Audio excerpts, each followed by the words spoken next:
ಜ್ಞಾನವು ಜ್ಞಾನ ದೀವಿಗೆಯನ್ನ ಹಿಡಿದು ಅಜ್ಞಾನದ ಅಂಧಕಾರವನ್ನ ತೆಗೆಯುವ ದಾರಿದೀಪ. ಆದುದರಿಂದ ವಿದ್ಯಾರ್ಥಿಗಳು ಗುರುವಿನ ಜ್ಞಾನವನ್ನ ಶ್ರದ್ಧೆಯಿಂದ ಆಲಿಸಿ ಪ್ರಶ್ನಿಸುವುದರ ಮೂಲಕ ತಮ್ಮ ಕರ್ತವ್ಯವನ್ನ ಮಾಡಬೇಕು ಎಂದು ಹಿರಿಯ ಪತ್ರಕರ್ತ ಅಗ್ರಹಾರ ಬಾಚಹಳ್ಳಿ ಶ್ರೀನಿವಾಸ್ ತಿಳಿಸಿದರು.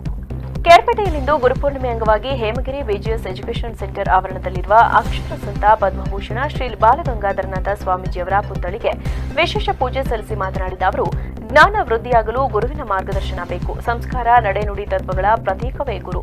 ಜ್ಞಾನ ಸಂಗ್ರಹಕ್ಕೆ ಗುರುಕುಲ ಮಾರ್ಗದರ್ಶನ ನೀಡುತ್ತದೆ. ಆದರೆ ಸಂಗ್ರಹಿಸುವ ಗುಣ ವಿದ್ಯಾರ್ಥಿಗಳಲ್ಲಿರಬೇಕು. ಅದಕ್ಕಾಗಿ ಶೋಧನೆ ಅಗತ್ಯ. ನಾವು ನಿಷ್ಠೆ, ಆತ್ಮವಿಶ್ವಾಸದಿಂದ ಕಲಿಯುವ ವಿದ್ಯಾರ್ಥಿಗಳಾಗೋಣ. ಪ್ರಯತ್ನದ ಮೂಲಕ ಜ್ಞಾನ ಸಂಗ್ರಹ ಮಾಡುವುದೇ ನಿಜವಾದ ಶಿಷ್ಯತ್ವ ಎಂದು ಗುರುಪೂರ್ಣಿಮೆಯ ಮಹತ್ವ ತಿಳಿಸಿದರು.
ಬಾಲಗಂಗಾಧರ ಸ್ವಾಮೀಜಿಯವರ ಪುತ್ಥಳಿಗೆ ಪುಷ್ಪಾರ್ಚನೆ ಮತ್ತು ಪೂಜೆ ಸಲ್ಲಿಸುವ ವಿಶೇಷವಾದ ಆಚರಣೆ ಮಾಡಿ ಈ ಸಂದರ್ಭದಲ್ಲಿ ಎಲ್ಲ ಬಾಧ್ಯತೆ ಎಲ್ಲ ಗುರುವಿನವರಿಗೆ ನಮಸ್ಕಾರಗಳನ್ನು ತಿಳಿಸ್ತಾ, ಗುರುಪೂರ್ಣಿಮೆ ಅಂದರೆ ವಿಶೇಷ ಅರ್ಥ ಇದೆ.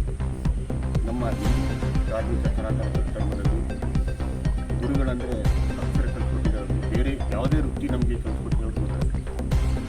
ಇವತ್ತು ನಮಗೆ ಒಂದು ಪತ್ರಿಕಾ ಧರ್ಮಕ್ಕೆ, ಪತ್ರಿಕಾ ಕ್ಷೇತ್ರಕ್ಕೆ ನಮ್ಮ ಲೋಕೇಶ್ ಅವರು, ಬೆಳಕಿನ ಮಂಜನವರು, ನೀಲಕಂಠನವರು ನಮ್ಮನ್ನ ತಂದು ಒಂದು ಉನ್ನತ ಸ್ಥಾನಕ್ಕೆ ಕಲ್ಪಿಸಿದ್ದಾರೆ. ಅಂಥ ಗುರುಗಳಿಗೂ ಕೂಡ ನಾನು ಮರುತ್ತಾ, ನಮಗೆ ಬಾಲ್ಯದಲ್ಲಿ ಪ್ರಾಥಮಿಕ ಶಿಕ್ಷಣ ನೀಡಿರ್ತಕ್ಕಂಥ, ಪ್ರೌಢಶಾಲೆಯಲ್ಲಿ ಶಿಕ್ಷಣ ನೀಡಿರ್ತಕ್ಕ, college, degree, master degree, LLB ಈ ಥರ ಎಲ್ಲ ಕೋರ್ಸ್ಗಳು ಕೂಡ ನಮಗೆ ಸಪೋರ್ಟ್ ಮಾಡಿದ್ದಾರೆ. ಅಂಥ ಗುರುಗಳು ಕೂಡ ಈ ಒಂದು ಸ್ಥಾನವನ್ನು ಕಲ್ಪಿಸಿದ್ದಾರೆ.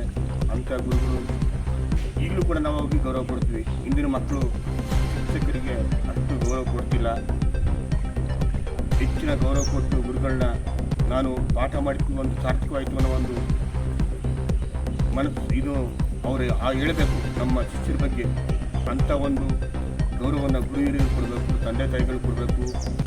ಅಂಥ ಒಂದು ಪುಣ್ಯ ಪವಿತ್ರ ದಿನ ಎಂದು ಇಂಥ ಒಂದು ದಿನವನ್ನು ಇಡೀ ಭಾರತ ದೇಶ, ವಿಶ್ವದಾದ್ಯಂತ ಗುರುಪೂರ್ಣಿಮೆಯನ್ನು ಅತ್ಯಂತ ಸಂಭ್ರಮದಿಂದ ಪವಿತ್ರವಾದ ದಿನವನ್ನು ಆಚರಣೆ ಮಾಡ್ತಾ ಇದ್ದೀವಿ. ಇಂಥ ಒಂದು ದಿನಕ್ಕೆ ಸಾಕ್ಷಿಯಾದಂಥ ನಾವೆಲ್ಲರೂ ಈ ಒಂದು ಬಾಲಗಂಗಾಧರ ಸ್ವಾಮೀಜಿಗಳ ಸನ್ನಿಧಿನಲ್ಲಿ ಈ ಒಂದು ಪವಿತ್ರ ದಿನವನ್ನು ಆಚರಣೆ ಮಾಡ್ತಾ ನನಗಂತೂ ಸಂತೋಷ ಬಂದಿದೆ. ಈ ಕ್ಷೇತ್ರವನ್ನು ಮುನ್ನಡೆಸತಕ್ಕಂಥ ಡಾಕ್ಟರ್ ರಾಮಕೃಷ್ಣೇಗೌಡ ಸರ್ ಅವರು ಕೂಡ ಸ್ಮರಿಸ್ಕೊಳ್ತಾ ಈ ಒಂದು ಕಾರ್ಯಕ್ರಮದಲ್ಲಿ ಪಾಲ್ಗೊಂಡು ಮಾತಾಡಲಿಕ್ಕೆ ಅವಕಾಶ ಮಾಡಿಕೊಟ್ಟಂತಹ ಎಲ್ಲರೂ ಕೂಡ ಗುರುಪೂರ್ಣಿಮೆ ಹುಣ್ಣಿಮೆಯ ಒಂದು ಶುಭಾಶಯ ತಿಳಿಸ್ತಾ ನಾನು ಎರಡು ಮಾತು ಮುಗಿಸ್ತೀನಿ. ನಮಸ್ಕಾರ.